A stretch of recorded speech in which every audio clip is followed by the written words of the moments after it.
जाँदैछु मुगलानतिर जाने पर्यो रेले चढी छाडेर सधैँ बोकी हिँडे घरको जिम्मेवारी आँसुले होइन खुसी हुनु मलाई सम्झिदानी जानलाई बाध्यता छ बिसाउनलाई रिसको भारी आमाको आँसुभित्र छोरोपट्टि माया कति सिकायो बाबा तिमीले अटल हुँदै हासिल गर्ने मायाको खानीभित्र हुर्किएको छोरो आज नयाँ यात्रा सुरु गर्न खोजिरहेको छ पहिलोचोटि थकेला जहाज तिमी कुरी बस्न आउनेछु म समय लाग्ला तर भन्ने गर्छु भिडियो कलमा घरमाले भन्छ अर्को दात विकल्प होइन हाजिरको रेस्ट लाइफमा आफैसँग हुँदो रहेछ दिदीको पकाइ छ भाइलाई टिका लगाउनुमा ढोगेर खुट्टा तिम्रो कर्तव्यलाई निभाउनु छ आमालाई सन्चो छैन बाबा तिमी ख्याल गर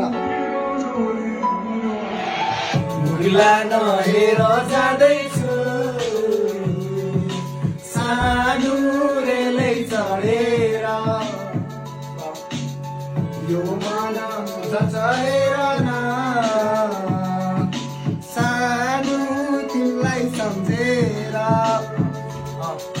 केही गर्छु भन्दा भन्दै वर्ष बितिसक्यो भोलि त केही गर्छु सधैँ औँला बाँचिरह्यो यस्तै लफङ्गा पालामा मेरो दिन बितिरहेको गाजा तान्दै डाँडामा बेलुका साफ गर्न थाल्यो